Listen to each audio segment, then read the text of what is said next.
Hey, Mr. Beard here with your class recap for Tuesday, February 7th. Today's objectives were first, to demonstrate our understanding of poetry.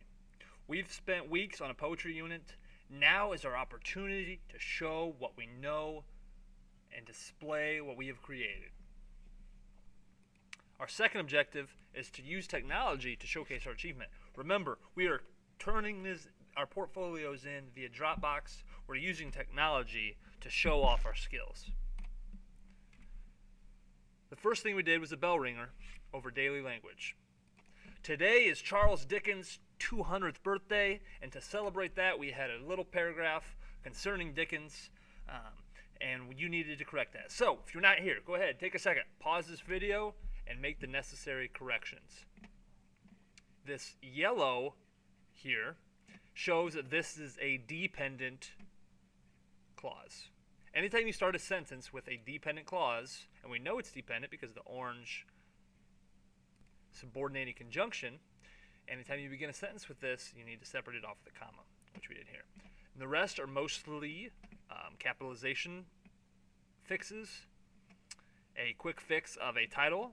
Remember, titles of main works, big works like books, albums, movies, works that stand on their own are underlined or italicized.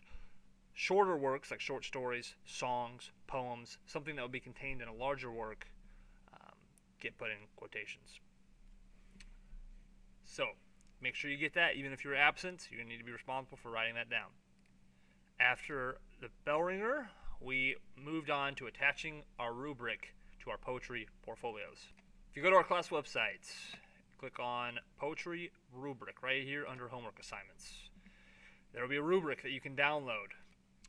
Once you've downloaded this rubric, you're going to want to copy it by clicking on it and right-clicking and hitting Control or clicking Copy, or you could just hit Control C.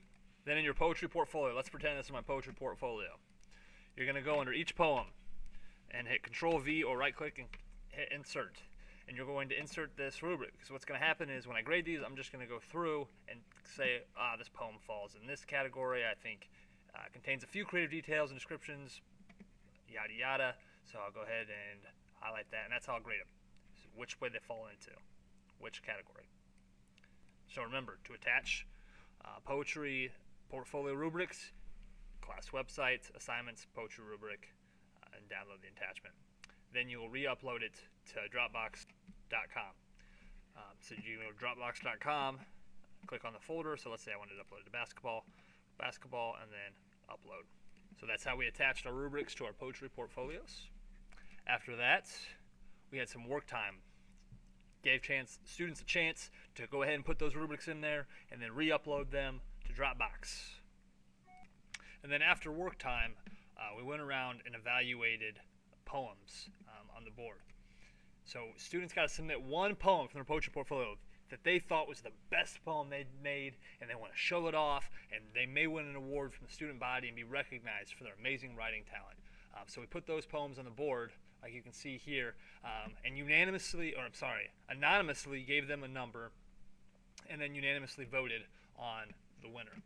And we had a unanimous winner. So students went around with these posted on the board here with numbers on them, and then went and voted which they thought was the best. And as you can see here, poem 24 was our winner. And we'll talk tomorrow about who that was, show off the writing ability, who got to show off such writing talent. Number 18 was second place, and 16 and 14 tied for third place. And then the last thing we did in class was review the movie from yesterday with 5 facts students remembered from the Shakespearean movie we watched yesterday, which we'll talk more about as we get into our Romeo and Juliet unit. So thanks for listening. Have a great day, and we'll see you tomorrow in class.